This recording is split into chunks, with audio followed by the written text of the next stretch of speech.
And hello, welcome YouTube to this video of Labview again. So last time we were talking about having things in a, what do you call that, a system, a subsystem, right? We were having some control function, some control transfer function, sorry, in a subsystem, and that kind of makes things a lot neater. However, there was a time problem where you see that the simulation time here doesn't quite exactly match that of real time. If you want that to sync properly, there are some things you may need to do. Fortunately, if your error for tolerance for error is pretty big, meaning to say you don't have to go to things by the millisecond. If you don't have to have an accuracy that goes by the millisecond, then this should not be too much of an issue to play around with. However, if you have to do things by the millisecond, then maybe you have to make some corrections. So what I have here is this transfer function graph, and it's going approximately at 1 second per second. Okay, like it's doing it in real time. So if I were to change the wait time to maybe 10 milliseconds, it will still do the same. Okay, it will still have this transfer function with all the noise and everything there. If you have a second order transfer function, it will do the same thing, no problem. And if you change it to 50 milliseconds, etc., etc., it will still do the same. It will still run roughly in real time. Okay, 5, 6, 7, 8, 9. So it's going approximately in real time. So that's not too bad. That's what we want. How do we get this effect? Okay, let's start from where we left off the last time. Okay. So we're going to go to the demo YouTube subsystems and going to go to the main interface. And I just want to remind you where we were last at the problem. Okay, so for example, you see this transfer function equals to 1. Okay, if you go to the back panel, okay, maybe we change this to 50 milliseconds. Then we take a look. You see this this thing actually goes pretty nicely. It's integrating nicely, but you can see this is obviously not going at 1 second per second. It's a lot faster. So what exactly is going on here?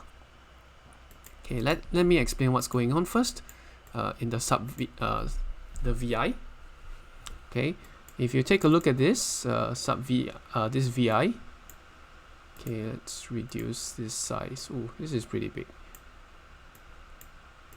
Okay, if you reduce this size, you will see some settings over here and under parameters. You do not have to open the subsystem. Okay, these are your inputs and outputs. And over here, we'll have something called simulation parameters. Okay, simulation parameters, such as initial time, ODE solver, which you can choose Runge Cutter 1 to 4, and something called discrete states. I will leave it, I set it as Runge Cutter 4. Okay, the not a number infinity check, which I like to put it as true. You will have a step size, a discrete step size, and auto discretized time. So auto discretized time and discrete step size, I kind of leave it alone. What I want to focus on here is the step size. Okay, the step size here is at 1 second per second, or 0.1 seconds. So what that means is that for every iteration of this while loop, okay, for every iteration of this while loop, this simulation is going to step forward 0.1 seconds. So if I were to change this wait time to 10 milliseconds, for example, so this while loop will execute once, wait 10 milliseconds, and execute again. So that means that if the execution speed is so fast, it's almost instantaneous, it will do approximately 100 cycles per second. Okay, this thing will run about 100 cycles per second. So if we press play, you can see this thing going fast, very, very fast this time. Okay, so what is actually going on? It means that every 10 milliseconds, this simulation is going forward at 100 milliseconds. Okay, so that means if I change it closer to 100 milliseconds, for example, okay, it will go approximately more at real time. So 5, 6, 7, 8, 9, 10. Okay, so question is, can we change this simulation to try to match this wait time? Answer is yes. Okay, I think in sometimes in most Labview programs, if you're trying to put this VI in an existing Labview VI or project, you probably cannot change this millisecond timer value. You have to accommodate this millisecond timer value. So what can you do? Okay, the simplest way is to go to this step size and you go to the parameter source. Instead of configuration dialog box, you use terminal. Terminal means you wire in a value. Okay, you wire in a value. So again, go to step size and you click terminal, click OK, and then it will signal wait for a while, and then it'll ask you for a step size in seconds, and that's pretty easy because all you have to do is to, well, you can use a local variable or such. Let's see. Local variable is over here. Sorry, structures. It'll be in structures, and you can do a change to read, and let's see whether you have a stop, output, transfer function, input. Okay, you don't have any of this. So this 100 milliseconds here needs an indicator. So this is how many milliseconds to wait. But I don't want to have my units in milliseconds. I want it in seconds. Okay, I want it in seconds. So I will do a division. Okay. So I have this, and I'll divide it, of course, by 1000. So 1000. Then I'll make an indicator here called wait time seconds. Okay, this will be wait time in seconds, and what I'll do is I'll get the input, which is wait time in seconds, and I'll just wire it in here. So the step size here will then be determined by this wait time in seconds. So let's see. Okay, this is the wait time in seconds, which I can just drag it down here, and then I'll just press play. Okay, so the transfer function is just 1 now, which means that however I move my slider, it will just accommodate. Okay, so you can see this is going at approximately 1 second per second. Nothing too surprising. Well, let's change it now to maybe 50 or 10, like just now. So you can see it will still go at 1 second per second. Can you see that? It still go at 1 second per second. So 10, 11, 12, 13. So however you change this wait time, it can be even 75, something that's not a round number. It will still go at 1 second per second. So that solves, for the most part, your problem. Okay, the problem of trying to synchronize the time.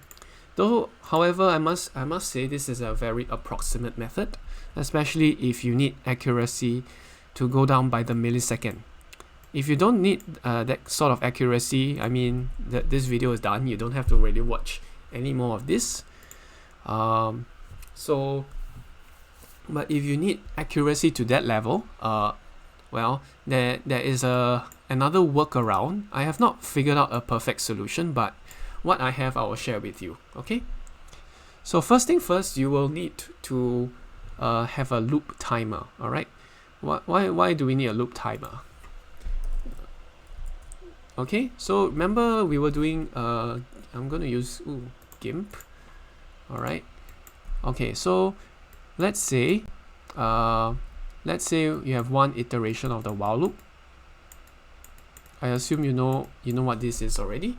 In one iteration of while loop, how long does it take? Okay, let's say your wait time is 50 milliseconds, right? And then maybe the actual simulation will take about maybe give or take 1 milliseconds. Okay, this is the calculation time for each while loop. If your loop is more complicated, it may take more than 1 millisecond. So if you just pipe the wait time to the step size, your step size will be 50 milliseconds, your time step size. But in real time, you will have elapsed 51 milliseconds per loop. Okay, 51 milliseconds per loop, while your simulation is slightly slower, so 50 milliseconds per loop. Of course, if your wait time is much bigger than your calculation time, you don't really have to worry too much. However, if your wait time is something very small, for example 1 milliseconds, so you can see that the how do you say, the error becomes very big. So let's say we have a wait time of 1 millisecond, right? 1 millisecond, and we press play. You can see that the time here sort of is a bit slow. 6, 7 to 8 to 9, 10. So you can see this whole thing actually slows down, because now it's not going at 1 second per second. It's actually somewhat slower, because we made the time step accommodate the wait time, but the calculation time is also on the order of milliseconds. So how do we estimate what we have to make up? Okay, we have to estimate this extra makeup time. All right, that the loop is also calculating itself, and we kind of need to estimate this. Okay, so we need to have something called a loop timer. Okay, a loop timer. Okay, never mind. Yeah, okay, we need to have a loop timer to measure this, estimate this 1 millisecond calculation. Okay, so what I did was this. Just to give credit to some people in Labview, I saw some videos that were helpful. I'll put it in the description. Okay, so this guy called NTS, he had this Labview code to measure the loop iteration time. I'll put this video in the description. Okay, so basically what he does is this. So I'm going to introduce some things here. Okay, so there are a few things that you need to use. One is called tick count in milliseconds. So what this does is to just if I just make an indicator here, okay, we call this the tick counter milliseconds. There's nothing too much there. Tick counter in milliseconds. Let's play that. Okay, so what this does, it will count the number of seconds, the number of you see, this is a timer. Okay, for the number of seconds since you start, maybe the computer or Labview or something. I'm not really sure what this actually counts, but you can see this is effectively a timer, because it is going at 1 second per second. So this thing is able to start counting the loops. Is able to start measuring time. It's basically like a digital stopwatch. Now, how are you going to use this to get a loop timer kind of a thing? So to get a loop timer, you need to go to structures, and there is something called feedback. Okay, this is called a feedback node. This is very important for us to help to get this loop timer thing. So what does a feedback node do? Okay, so let's explain the feedback node. Okay, so let's say in your while loop you have your iteration, maybe at your 50th iteration.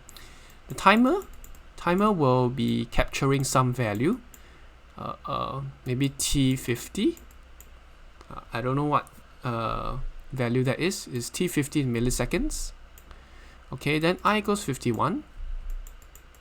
The timer will then display the time at 51 milliseconds. Okay, so the feedback VI.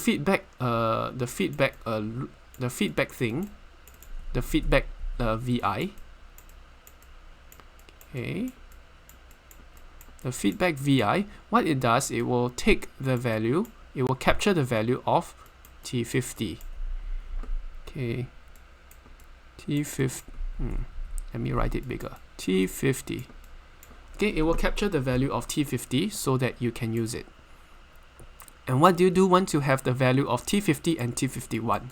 You can just take T51 minus T50, and then you will get the total loop time. Okay, you get the total loop time, which is the wait time, and the execution time added together. Okay, so, oopsie, so that's what we are trying to do here. Okay, so we will just we can actually point the arrow forward. So I'll right click the properties. Okay, and I can see the arrow points right instead of the arrow pointing left. You cannot do this with all VIs, but with this one you can. So wire in the timer to the top left node, because there are actually 3 nodes over here. The top left node actually allows you to capture, okay, whatever value you want. So for example, remember we were talking about T50, right? So this feedback node is going to take this timer value and it will store it. Okay, it will store it. And at the bottom node, just create a constant with a value of 0, because that's like some initial value. But after a while, it does not, you don't really need to bother too much about it. Okay, once you have these two, you just subtract. Okay, you just subtract. Go to numeric and subtract. So we are doing the T51 minus T50, that kind of idea. So T51 will be on the X on the top node. The latest time will be on the top node. T50 will be at the bottom node, and then you can just make an indicator. And this is loop time in milliseconds. Okay, so let's play. You can see that the loop time rapidly changes between 1 and 2. Okay, so you can see that okay, yeah, you can see this is not like a perfect, okay, not a perfect, there will be some errors. Okay, execution also takes some time, so there will be some errors. Okay, so the first immediate thought is that, hey, instead of using this wait time here, I will just divide, okay, I'll just divide it by 1000. I'll just divide this number by 1000. Okay, I'll create a constant of 1000, and now I can just put out this indicator. Oops, no. I'll just put out this indicator which says a loop time, right? This is a loop time in seconds. Okay, and now you can see all these things are getting messy. So let me just tidy things up first by putting it into a sub VI. This thing also I kind of want to put it into a sub VI as well. But this one's more crucial because you see there's so many wires around. I don't like it. Okay, so what I do is just to get all of this, and I go under edit. Okay, go under edit, take all of this, go under edit, and we'll create some sub VI. Okay, apparently now it's like broken and stuff, so never mind. Let's do it again. Don't save that. Let's take all of this. Okay, maybe I'll take out this tick counter, which I don't really need. The loop time, yeah, I also don't really need that. It's just for demonstration purposes. But this loop time in seconds, I will need that value, right? Okay, edit, go to Okay, select all of this, edit, go to create sub VI, and then everything is reduced nicely to this neat little thing. So I'll clean up the wire. So this is a new sub VI which I can just save as a loop timer. Okay, I will call this under YouTube Subsystems. I can call this a loop timer.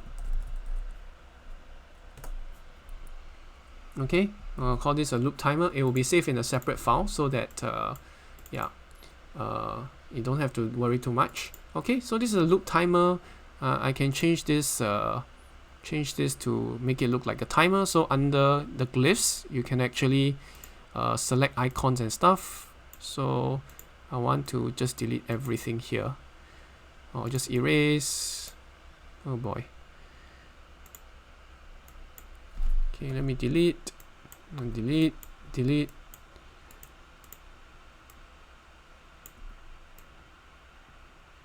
Okay, I'm just using this select tool. It's really pretty much like paint. What I'm doing here is to customize the look of this VI, and then I want to just put in this I'll just put in this timer thing here. Okay, and maybe I'll just call it maybe look at time. I'll look at this. Oh, this delta t looks nice. Let me go and put it here. Okay, so it now looks like a loop timer, and just to make it look nicer, I'll just draw a big box around it. Okay, I'll draw a big box around it. That is supposed to be. So I'll click to select colors. Go to the bottom right. There's this color over here, which you can just use it to draw a box. Okay, and let me make the T looks a bit nicer. Okay, so I have this delta T looking thing here. Okay, it's a loop timer. Alright, so it's now saved. This sub VI should be saved, and it should still give you the correct loop time in seconds.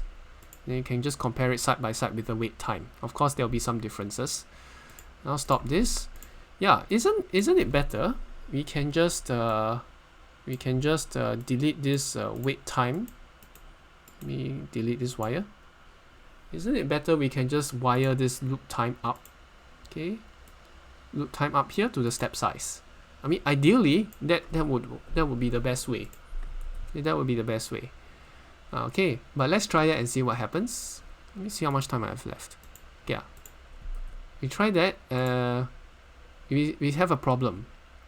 Okay, it starts going up very fast. Why is that the case? Because this loop here, it cannot take in a time varying step size value. Okay, it cannot take in a time varying step size value.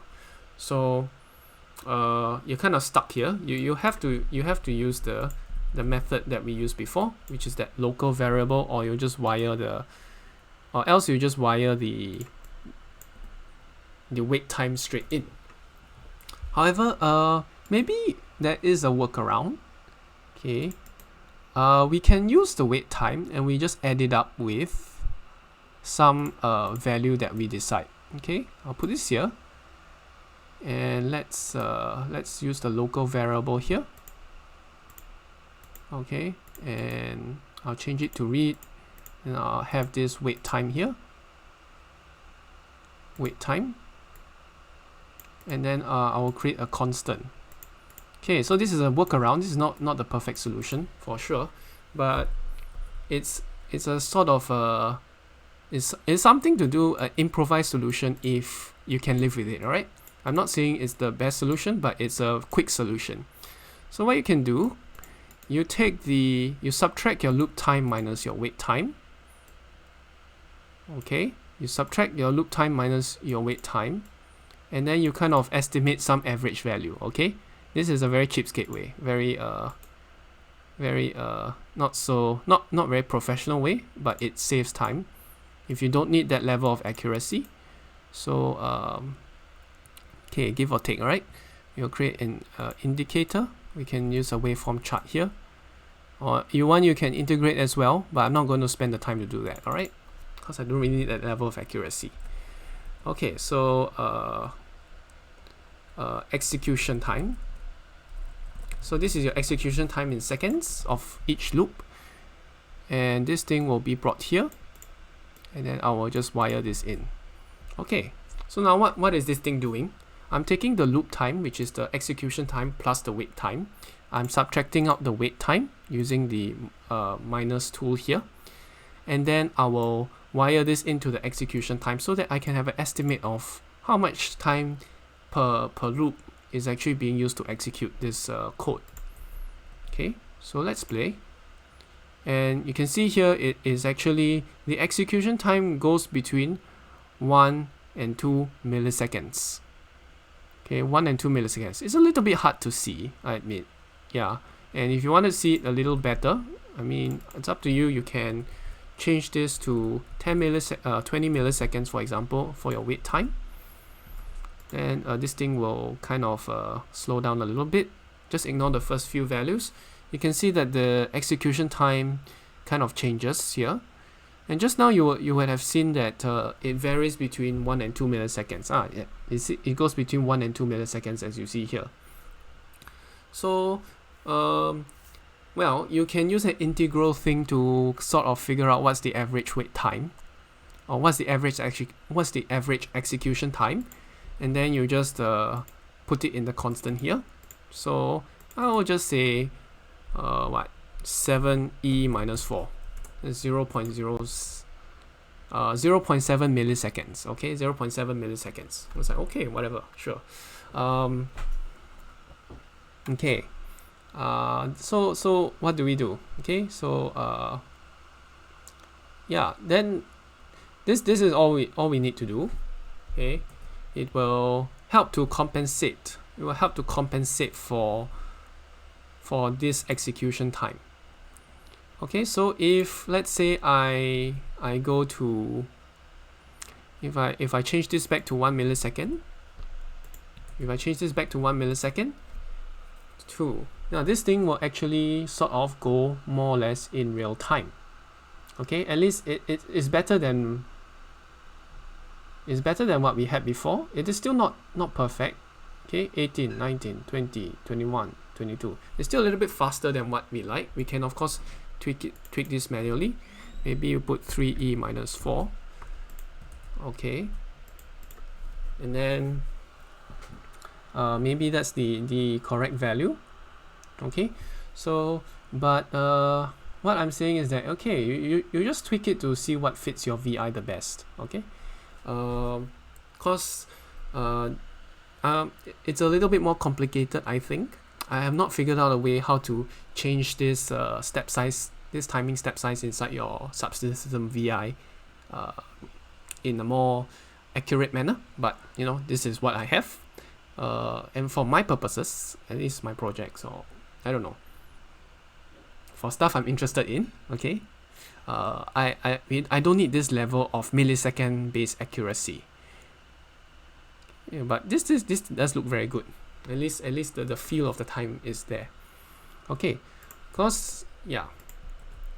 Okay, so I mean, for the most part, if your wait time is very long, you don't really have to worry about this 0.003 milliseconds. So yeah, but anyway, that's just one way for you to sort of compensate for this execution time when you want to sync this transfer function.